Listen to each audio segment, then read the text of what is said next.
Good morning, friends, and welcome to our meeting for worship this morning. So we will begin with our announcements. If anyone has any, we do have meeting for business this Wednesday at 7 o'clock.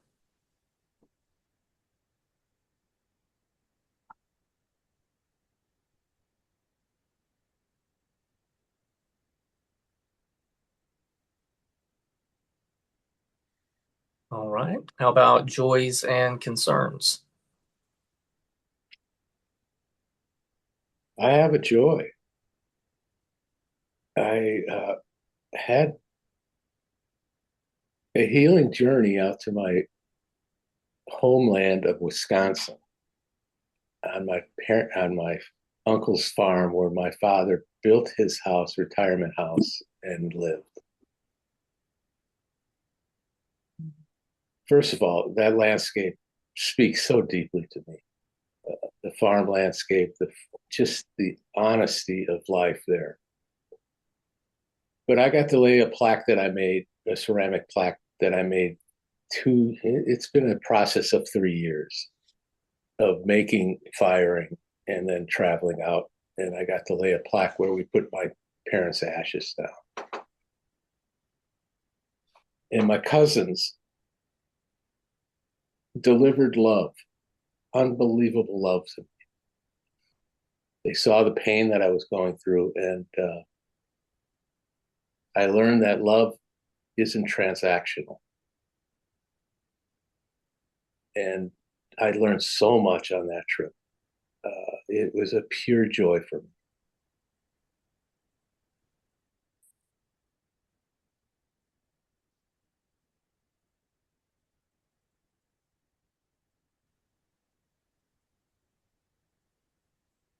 I have a concern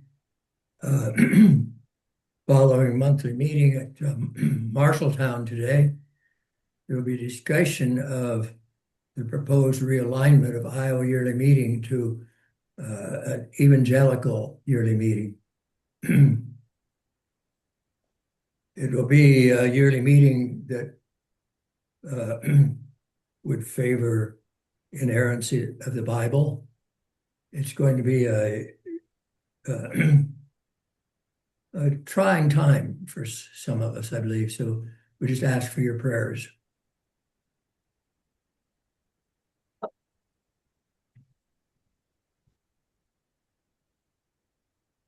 Is this largely because of new people moving in or of older members changing their minds on things? Iowa Yearly Meeting has for decades talked about becoming part of the Evangelical Friends branch rather than being associated with FUM. This is not new. Uncle Lowell would tell us he was part of some of the same conversations 40 years ago. So not new. It's just that we have a superintendent who is kind of pushing it, and others who are saying it's about time. Let's go for it. And so that's the discussion that's happening. We'll see how it goes.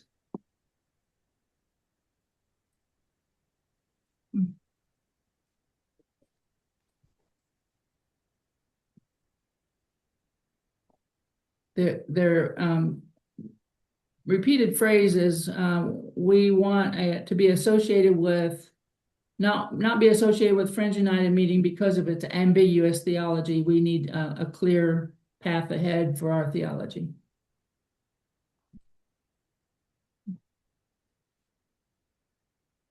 That's what got us the Richmond Declaration, right? Yeah. That too. I'll be a part of the same discussion in a different congregation today. I'm going to say more about that in my message a little bit.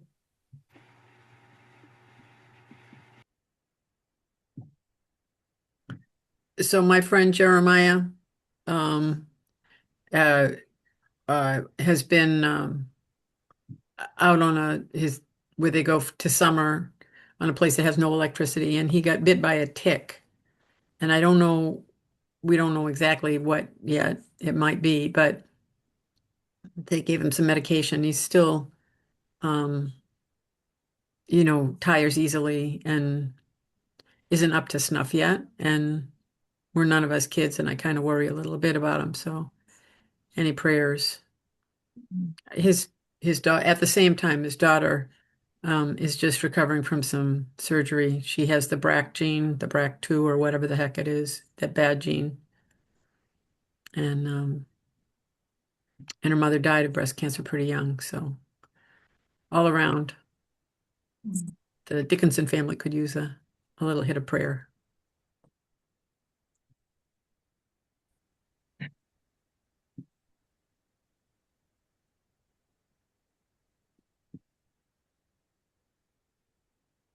Well, as always, we have much to be mindful of and thankful for.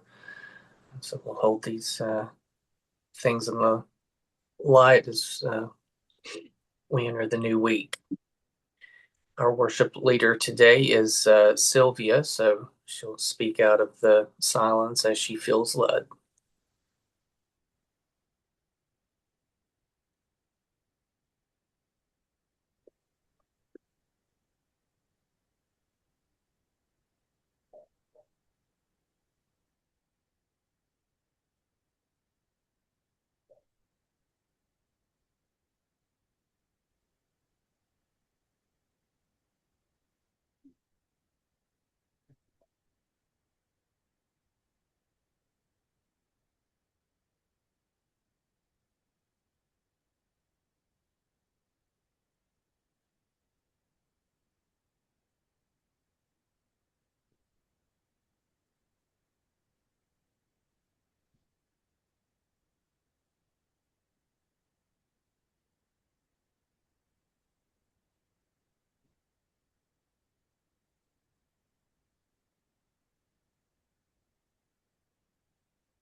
From Matthew 4, verse 18.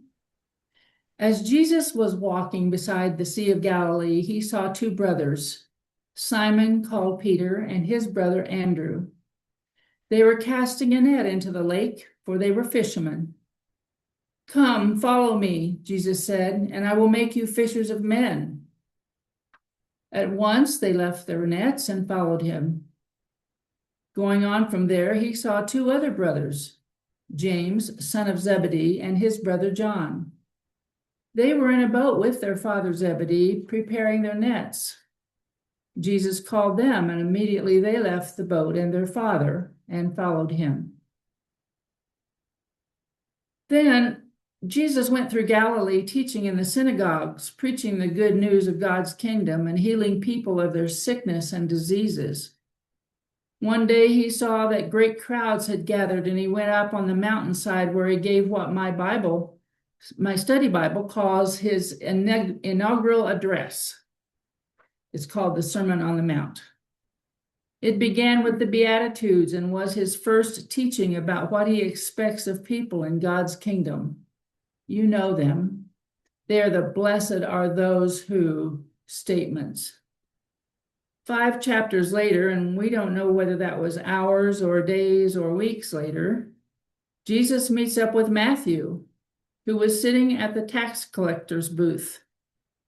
Follow me, he told him, and Matthew got up and followed him. Then Jesus healed some more sick people, and a blind man, and a man who couldn't talk. And he again went through the towns and villages, teaching in synagogues and preaching the good news of the kingdom. Within a short time, he had gathered 12 disciples, to whom he gave the authority to drive out evil spirits and to heal sicknesses and diseases, as the Bible says. Gave them the authority to do that. Besides the first 5, he added Philip and Bartholomew, Thomas, the one who questioned much of what Jesus did and said. He also added James, the son of Alphaeus, and Thaddeus, and Simon the Zealot, and Judas Iscariot, the one who betrayed him. Jesus didn't ask for their resumes. He didn't ask them questions or interview them. He didn't know them even well enough to know if they were equipped with the skills and talents he needed for his team. He just took them as they were. Frederick Buechner writes about what Jesus did not consider as he chose his disciples. You may know a bit about Frederick Buechner. He was an American author, a Presbyterian minister and preacher and theologian, author of 39 books, and he lived to be 96 years old. Frederick Buechner just died about 4 years ago. He is well known among Presbyterians in a similar way that Elton Trueblood is known by Quakers. My brother Roger is quite familiar with his writings and I think has met the man several times. I would like to share from his book, Following the Call, Living the Sermon on the Mount Together, which was featured in this week's Plow online magazine. This is rather long, but it's really pretty good. Buechner writes, if we didn't already know, but were asked to guess what kind of people Jesus would pick out for special commendation, we might be tempted to guess one sort or another of spiritual heroes, men and women of impeccable credentials, morality, spirituality, humanly, and every way, in every which way. And if so, we would be wrong. It's worth noting the ones he did pick out. He did not pick out the spiritual giants, but the poor in spirit, as he called them. The ones who, spiritually speaking, have absolutely nothing to give and absolutely everything to receive.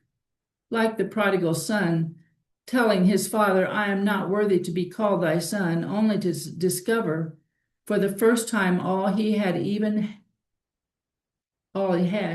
for the first time all he had in even having a father. Jesus did not pick out the champions of faith who can rejoice even in the midst of suffering, but the ones who mourn over their own suffering because they know that for the most part they've brought it on themselves, and over the suffering of others because it's just the way it makes them feel to be in the same room with them. Jesus did not select the strong ones, but the meek ones in the sense of the gentle ones. That is, the ones not like Casper Milquetoast, but like Charlie Chaplin, the little tramp who lets the world walk over him and yet dapper and undaunted to the end, and who somehow makes the world more human in the process. Jesus did not go looking for the ones who are righteous, but the ones who hope they will be someday, and in the meantime are well aware that the distance they still have to go is even greater than the distance they've already come.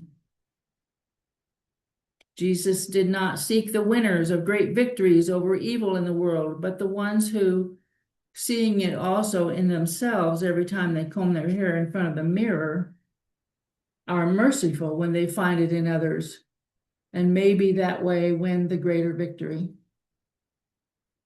He did not choose the totally pure, but the pure in heart, to use Jesus's phrase, the ones who may be as shop-worn and clay-footed as the next one, but have somehow kept some inner freshness and innocence intact. Jesus was not looking for the ones who have necessarily found peace in its fullness, but the ones who, just for that reason, try to bring it about wherever and however they can, peace with their neighbors and God, and peace with themselves. Jesus saved for last the last one. Let's try it again. Jesus saved for last the ones who side with heaven, even when any fool can see it's the losing side, and all you get for your pains is pain. Looking into the faces of his listeners, he speaks them directly for the first time. Blessed are you, he says. You can see them looking back at him. They're not what you called a high-class crowd. They're peasants and fisher folk for the most part, on the shabby side, not at all bright. it doesn't look as if there's a hero among them. They have their jaws set. Their brows are furrowed with concentration. They are blessed when they are worked over and cursed on his account, he tells them. It is not his hard times to come, but theirs he is concerned about, speaking out of his own meekness and mercy, the purity of his own heart. On Friday, day before yesterday, we had the privilege of hosting a group of 10 people who I would call disciples. I don't know if Jesus would call these people, but I believe he has. These are people whose faith has brought each of them into many challenging situations. These are people who are mature in their faith, yet desired to gather for a time of sharing our concerns for the movement in Iowa Yearly Meeting to pull out of Friends United meeting and join the Evangelical Friends Church organization. We came together to seek understanding from each other as we are each trying to discern what work we are called to do in and from our own places in this situation, because we believe it may bring about division within our home meetings and our yearly meetings. 4 of the 10 people who gathered in our living room are recorded Friends ministers. One now serves as a clergy counselor, but has not attended a Friends meeting in many years. One remains in his meeting 2 decades after serving as the pastor, but he is feeling lonely in his resistance against joining Evangelical Friends. And one confessed he had resisted God's call for him to be a preacher all through his career as a pastor in 4 different yearly meetings where he encountered different theologies and said none of them matched his faith. Their wives are also rich in spiritual heritage and had experienced much frustration in meetings where disagreements and judgmental attitudes and certainty of faith had made their journeys difficult at times. I couldn't help but wonder if Jesus might have considered people such as the 10 of us to be his disciples. Of course, the men who Jesus did select didn't have 2,000 years to figure out the significance of who Jesus was. Nor did they have the same storybook we have to brush up on what it would mean to follow Jesus. And the work of Jesus' disciples may sound rather impossible to do. In Matthew 10, Jesus told his disciples to heal the sick, raise the dead, cleanse those who have leprosy, drive out demons. Take no money with you, take no bag for your journey, or extra tunic, or sandals, or a staff, for the worker is worth his keep. Does that sound like the work of our disciples nowadays? If those terms were metaphorical, it does. Jesus meant for his disciples to heal those whose spirits were down, raise those who were dead in spirit to life again with some forgiveness and encouragement, cleanse those whose lives are so wasted that their end is coming soon if they don't get help from a counselor or therapy, and drive out the demons of destructive practices as alcohol and drug abuse. Don't do it for the money, and don't overlook the needs around us because of our own comfort and indulgences. With our advantages, do we find it easier to believe what Jesus was teaching and preaching about that first, easier than the first 12? And do we accept that God calls us to continue the work of the disciples? A portion of scripture that touches my soul is in John chapter 17. Jesus has been talking to his disciples about the time coming when you will be scattered, each to his own home. You will leave me all alone, yet I am not alone, for my Father is with me. And then Jesus prays to God and prays for the disciples, saying, I have revealed you to those whom you gave me out of this world. They were yours, and you gave them to me, and they have obeyed your word. Now they know everything that you have given me comes from you.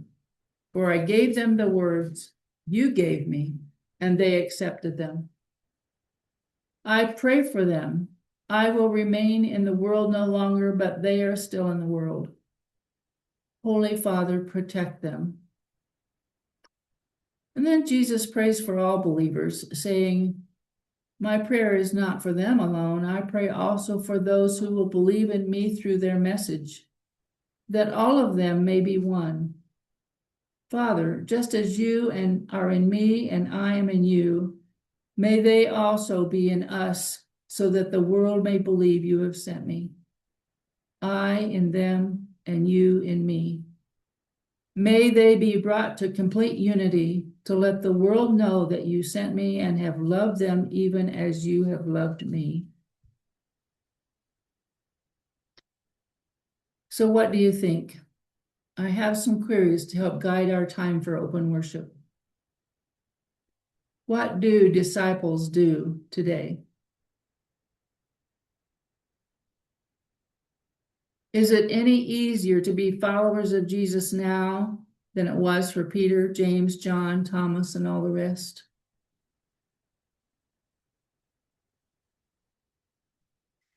If you had been there then, what kind of advice might you have given to Jesus about who he should select as his disciples?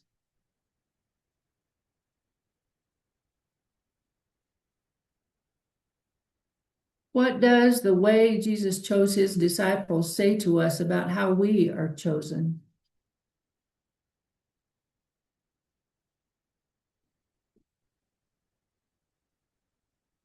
Our parents, our teachers might have advised us to pick our friends wisely. What kind of people have traveled with you on your journey in God's kingdom? Could you be one of the disciples today?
Thank you, Sylvia. We'll continue now in silent worship, and we know that there are folks who have to leave us for other obligations, and today especially, we wish you well as you do that. Thank you, Sylvia. Thank you. Sylvia. Thank you, Sylvia, and my heart goes out to both you and you and Dale and Dan. Thank you, Sylvia.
I don't know why I struggle with the term all will be one.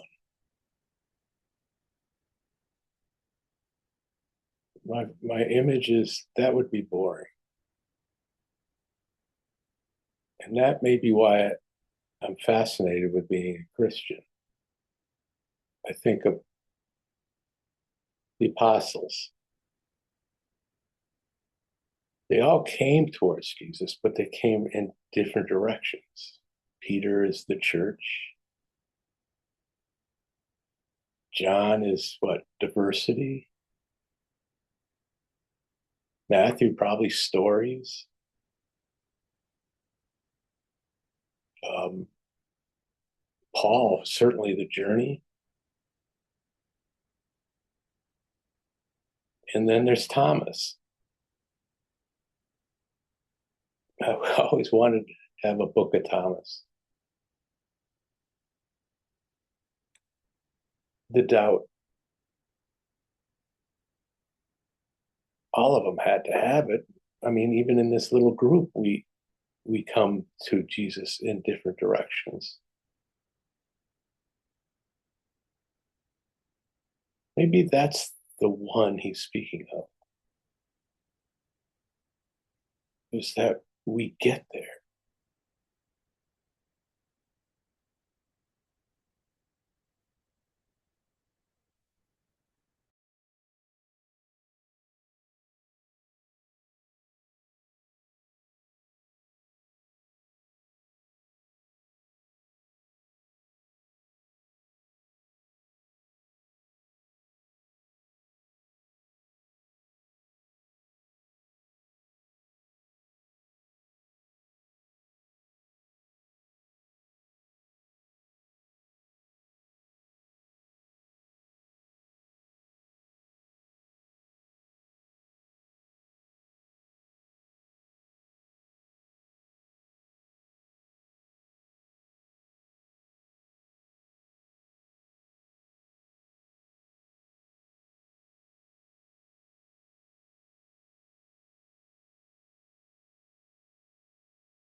Friends, if all hearts and minds are open, we can end meeting for worship. Good to see everybody. Have a good week. Take care, guys. Try to see you Wednesday.